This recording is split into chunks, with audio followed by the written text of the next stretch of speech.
Welcome back to Scanning the Industry. This week's guest is an all-around great guy, a really good friend, and I'm super excited to have him on UVeye's podcast. Please welcome Joe Miller.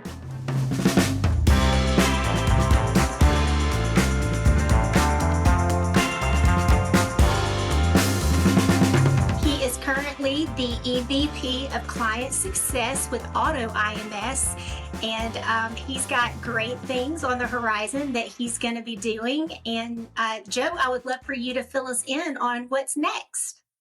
Sure. Yeah, my last day is actually coming up at the end of this week. So you've got me at the very tail end of my 14-year stint here at AutoIMS. Stint probably doesn't do it justice. It's been a really, really deep and meaningful time working with this amazing remarketing industry. We have a very wonderful place in the industry that AutoIMS sits in. So it's been very fortunate to be a part of that and see the growth that's happened. But yes, I'm changing directions, getting into coaching. So most people say, oh, what sport? And no sports, although some of my neighbors might get a little bit of help on the golf course from me. But no, my goal is to lean into the discipline of coaching and help out in the community that surrounds me here in Atlanta and in the North Georgia mountains, trying to find the right community of younger people who don't have all the opportunity and good fortune that I've had the pleasure of having in my life. Try to help them make better decisions, find their inner purpose, and be contributors to society. So I think there's a need for that. And I've got some initial training, and I look forward to completing my training or advancing my training, getting a certification from the International Coaches Federation, and then giving back to the community. I hope to stay involved in the industry too. And you'll see me at IARA, for example, and hopefully beyond. So exciting. I know that we were able to do a personality class together at one of the conferences. And it was really interesting because you and I were similar in some of our top areas. I think I was a wooer, which I'd never heard of before, but I think that's winning people over or winning others over. Woo. And you know, you have that same kind of personality where you just connect really well with others and you have a passion for others. And so I can see coaching just being perfect for you. And that's going to be really exciting to see you give back. I feel like you've already given so much just to those of us in the industry that are friends with you. I know that you and I've had some side chats, you know, just not just career oriented, but just on life in general. And so, yeah, that'll be really exciting to see how all of that plays out. That's very sweet. It's exciting when you find ways to unlock the idea that helping others succeed and really understanding their definition of success, whether that's in serving a client or in serving another fellow human being, is so incredibly rewarding and comes back in spades selfishly. So yeah, excitement's the word. Yeah, no, I totally agree. Well, I know that you've been in the industry for a really long time because I've known you for a really long time. What do you know about UVeye? How did you hear about UVeye? I would just love, you know, and maybe that's nothing, but maybe you're going to learn about it today. I don't know, but I would love to know, you know, kind of how you heard about us. Well, sure. It's no secret that, and we might talk more about this today, but one of the things that drives the remarketing industry and progress in our industry is just finding efficiencies, new ways to do old things, and ways to repurpose the manpower and woman power of our industry towards, you know, more higher value activities, I should say.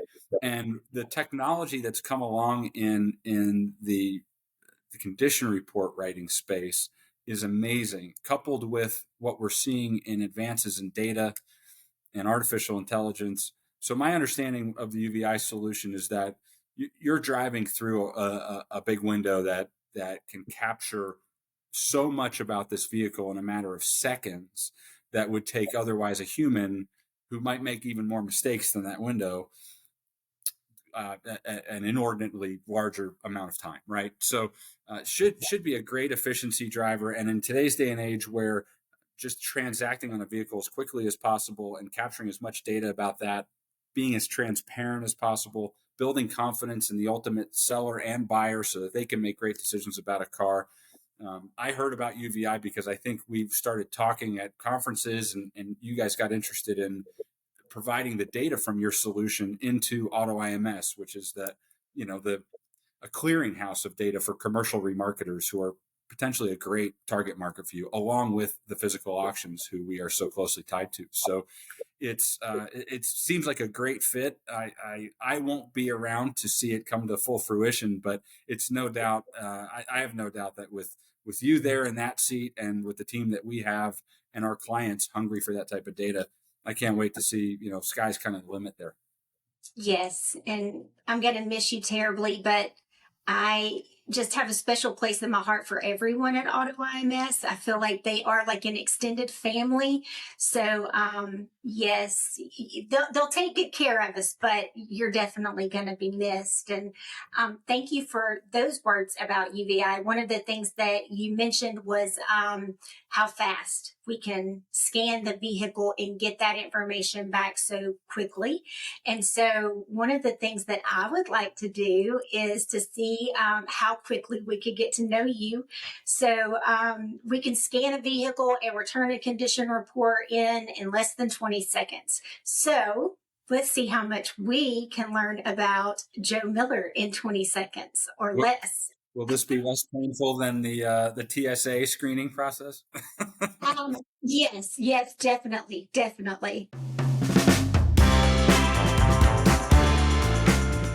What was your first car? It was a 1984 Volkswagen GTI, and it was not fancy at all. What do you do when you can't sleep? Crossword puzzles. Something you make sure to never forget when you travel. AirPods. Pet you wish you owned. I want another cat, but I want my last cat.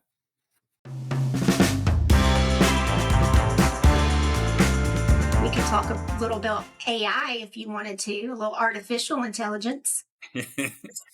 Yeah, sure. Maybe. Yeah.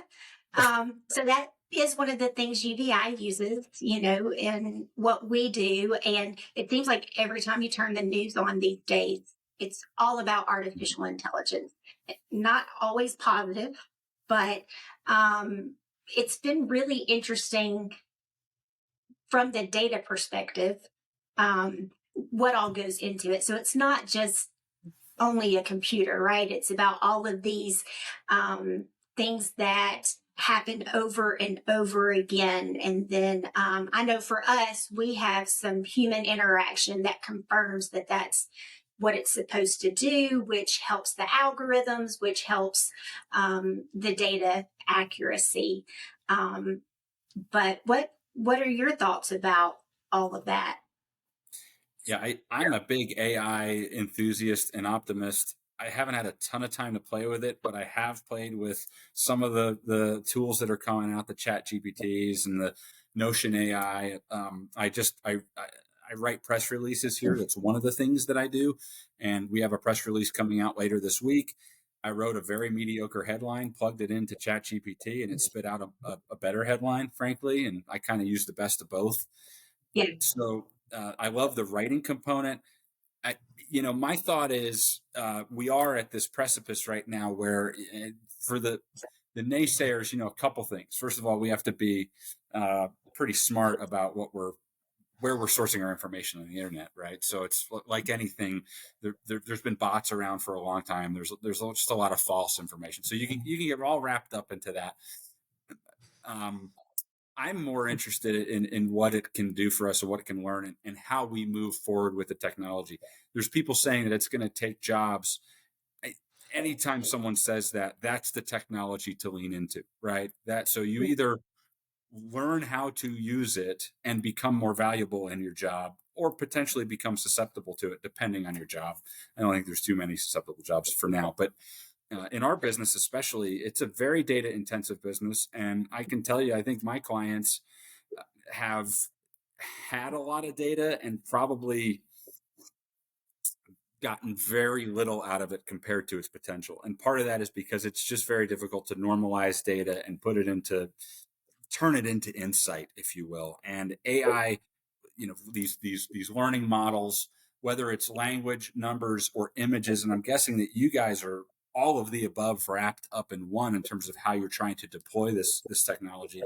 You should be, if not, Yes. and then it has so much promise, and then you start to all the variables of even in the probably pretty controlled setting that you install your technology, for example, there can still be differences in light. You could have a wet car come through, I'm guessing that, there's just a lot that could happen to a car and in a situation with a color of paint and a blah blah blah, features on the car.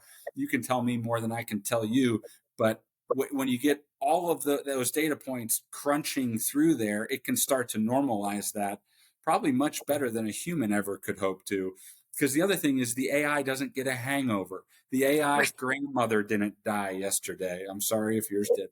Yeah. The AI isn't mourning their cat or thinking about playing trombone or whatever it is that they do, right? So there's some real opportunity there, and I'm excited for Or people like getting paid by piece rate, right? I mean, like that's another thing that you see all the time is when people are on piece rate, they're just trying to get through it as quickly as possible. So they don't have the time to really take and look and dive into those pictures and the data and what's being returned. So yeah, it's crazy. Um, we have really, really smart people that work at UVeye, a lot smarter than I am. And it's been really, really cool working for a tech company. And that's really who UVeye is. I mean, we at the heart of what we are, we're a tech company. So yeah, rain and the things that would really hurt a condition report on a normal day when it goes through our technology, it's not hiding those little bumps and dings and some of those blemishes that may not really show up because of any type of weather, really, right? I mean, here in the South, it could be pollen. I mean, ugh, right? You wash your car and the next day it's green. Like, what color really? What color is your car? So yeah, I agree. And I've used chatbot a little bit. I know that I plugged it in one time and just about myself and what it returned, it made me sound so good. I was like, man, I need to update my LinkedIn profile. It was like, that makes me sound really, really smart and good and creative and all of the things you want people to think about you. And no one's ever going to find out that you did that or fault you for doing it. But some of the stuff we've had it right for us, when I sit down, when you first read it, you go, got it, that works. And then you stop and you put the RI on it. AI is better with RI, real Right. intelligence, right? Absolutely. So, but you Yes. start to dissect a little bit. You go, well, that's a little bit cold. There's a little bit of Yeah. black and white that I can add some color to there. There's a Yeah. word choice that's not in our brand's Yeah. voice, right? So there's all Yeah. of that. But Yeah. yeah, it's exciting times. Well, so for you and your customer experience background, do you see that AI could take over CSRs or like I know I get so frustrated when I want to talk to someone online and I first get that chat bot and it wants to try to answer my question. But I know a lot of people are going towards that. What do you think about all that? Right? It's the ultimate case by case, right? So you want to get. We live in a self-service economy largely, and people want to feel empowered to solve their own problem. And unfortunately, people don't always want to just hop on the phone and talk to other people anymore, for better or worse. And Yeah. personal feelings aside, one of the things we value is putting a person on the phone who Yeah. knows their stuff and who speaks English and can talk you through, talk through your issue with you, understand what you're trying to achieve, and then get you to the best answer. So we don't even offer a chat. We've thought about it. We've experimented a little bit. What I'm more interested in is through our Salesforce platform that we use for our ticketing system and our opportunity system and other platforms. Can we be better at identifying, ooh, we've solved that problem before? I don't know the answer right now, but let me find where we've given that answer before. Because after 25 years, AutoIMS has been around, and we've got a lot of nuance, detail in the system. No one could know it all, right? Maybe one person, but we didn't all go to MIT like my colleague Robert did. And even he has to do some research once in a while. I So, don't believe it. I don't believe it. so Yeah. there's definitely opportunity. Yeah. So UVeye, it very similar in thought. You call in with an issue. Most of the time, it's something that can be just done with a push, a data push or something like that. But, we send a person out to the physical location to take a look, research, fix the problem. And I think that there's something to say about that type of service and that service level where you can say, we're so in this with you that we're going to help you solve the problem, if not try to solve it for you. So you can go on and do your work, right? Go on and run your auction, do what you've got to do, and we're going to come in and we're going to help solve that for you as quickly as possible. And, getting somebody out there and on the ground, it's not always easy, but, we're going to make sure it happens. So I agree with you. I think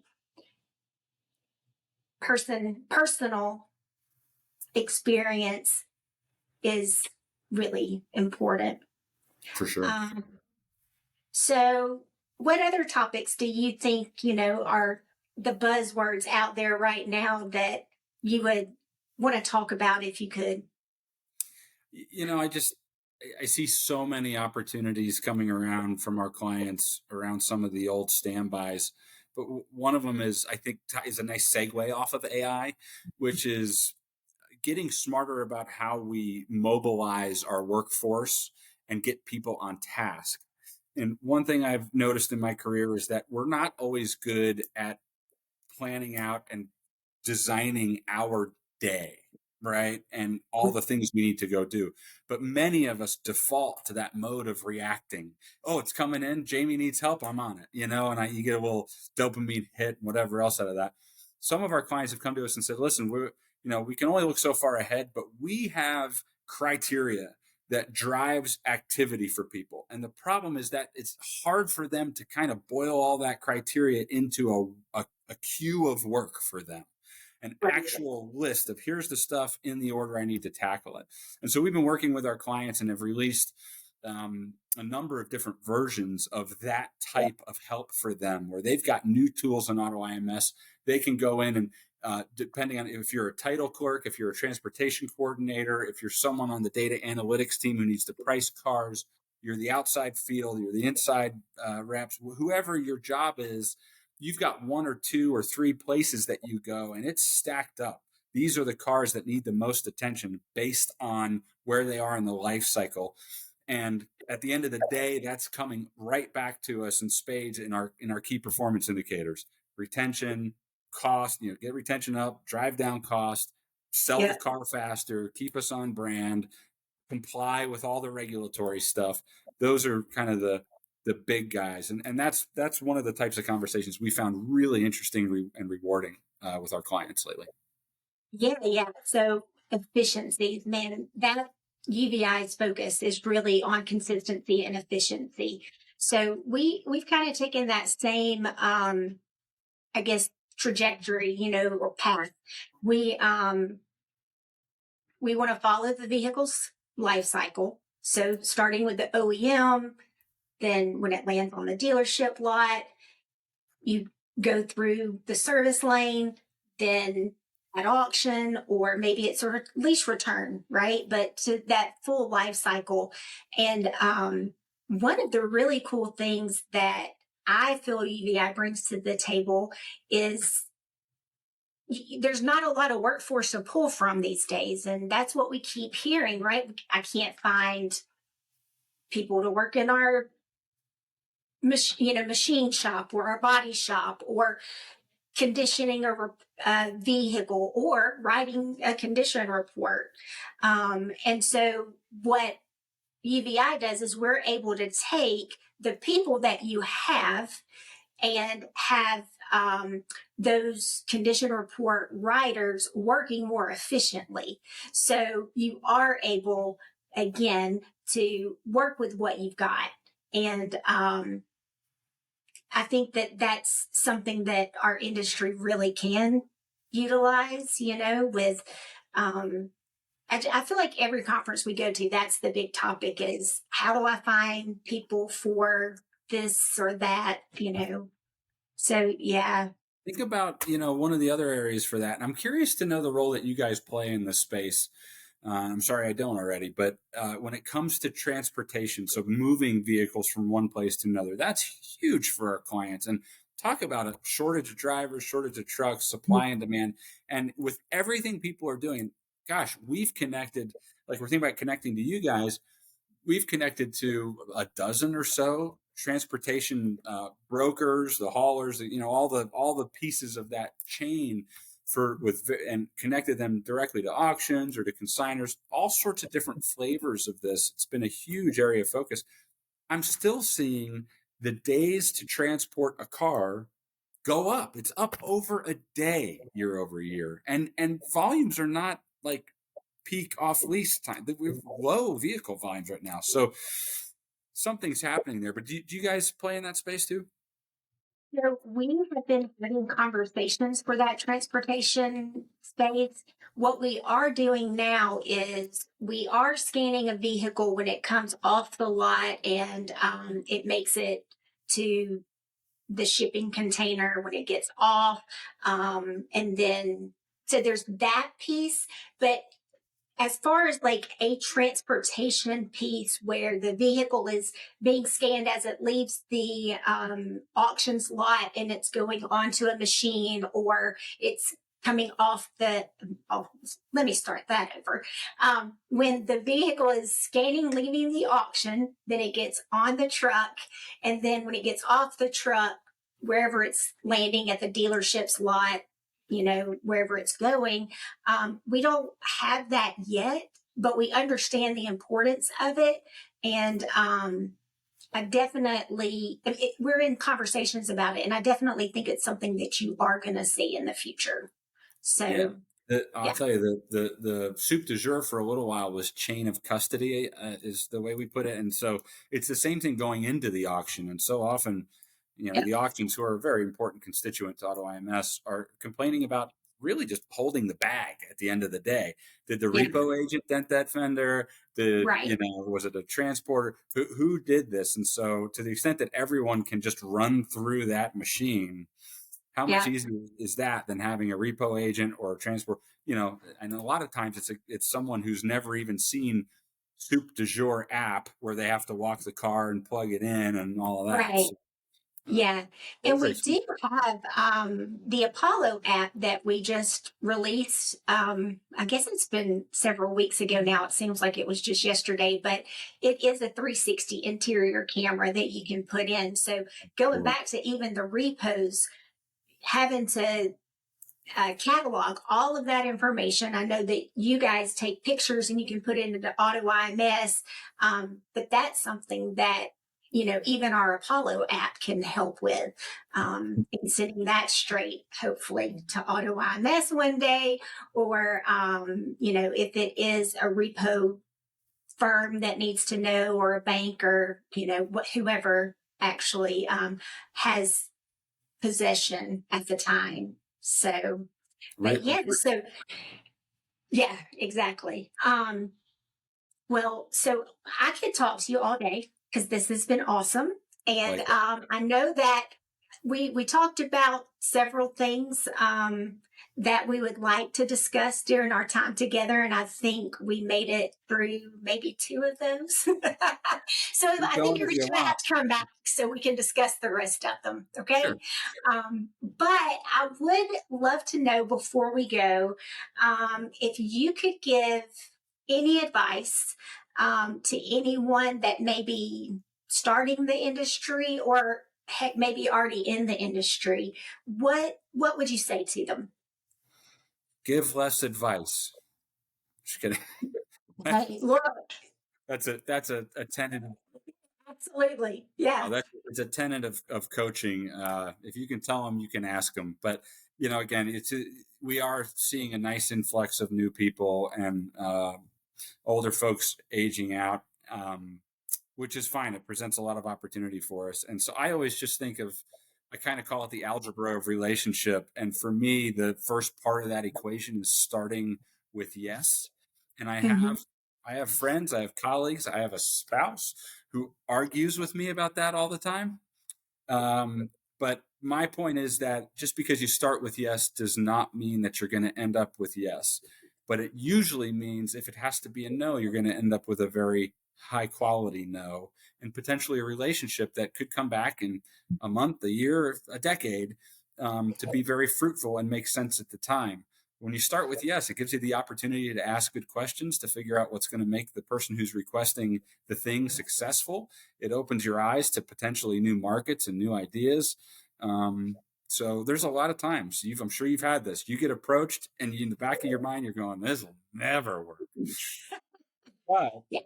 if you can spend the minute and and you're yourself to whatever that person is trying to accomplish, if nothing else, when it comes down to it, you'll either have a great path forward or you'll have a very amicable thank you anyway. And I just think Yeah. that's super valuable in this little tight knit industry that we have. Oh, 100%. I love that. And I would agree. Sometimes, too, by saying yes, even if in the back of your head you're thinking no, you find a creative way to get to the yes. Um, maybe with our spouses, that's called compromise. Um, but yeah, I mean, I even raised my children that way, which drove my spouse crazy as well. But yeah, I think that when you throw no out there first, you're saying I'm not willing to hear the why. I'm not willing to hear what the solution could be and what the problem actually is, or just your why. I say that all the time. What's the why? So Yeah, we, yeah, we want the phone to ring, and we've been pretty successful trying to get it to ring. And one of the ways you do that is by tearing down the walls, yeah. make it a safe place to call. Again, there's plenty of resistance we've had to put out there and things to say no to over the years to protect our business and our Mhm. interests. But you know what? We still have a lot of good friends. We can still go have a beer with those people at the conference. And Yes. Yep. That's so funny. I say that all the time. If it doesn't work, that doesn't mean I'm not going to hug you and want to get a drink with you when I see you the next time. So it's not always personal. that's it. That's Well, it. I appreciate you. I am extremely saddened by the idea that I might not get to see you as much, but I know that you're still going to be around because you promised, and I will hold you to that. Please do. Um, I'm so excited for you. I know that coaching just seems to be so natural to you, kind of like emceeing. You're great at that too. It's like the the way that you just make everyone around you feel so comfortable and have this willingness to share, sometimes overshare. It's special and it is a gift. And so I am super excited to see how you use that, how you're blessed by it. And I'm glad I get a seat to Thank you watch so you. much. That's very kind. Yes. Gosh, uh, Full ego at the moment. Thank you. It means a Well lot coming deserved. from you. Well deserved. So thank you very much. Yeah, appreciate it. Appreciate your partnership over the years, and wishing you the best of luck at UVeye. I'm sure you're successful at whatever you touch. So go get them. And hey, I'm just a Zoom or a phone call or a text or a beer away at a conference. So we'll see you. Absolutely.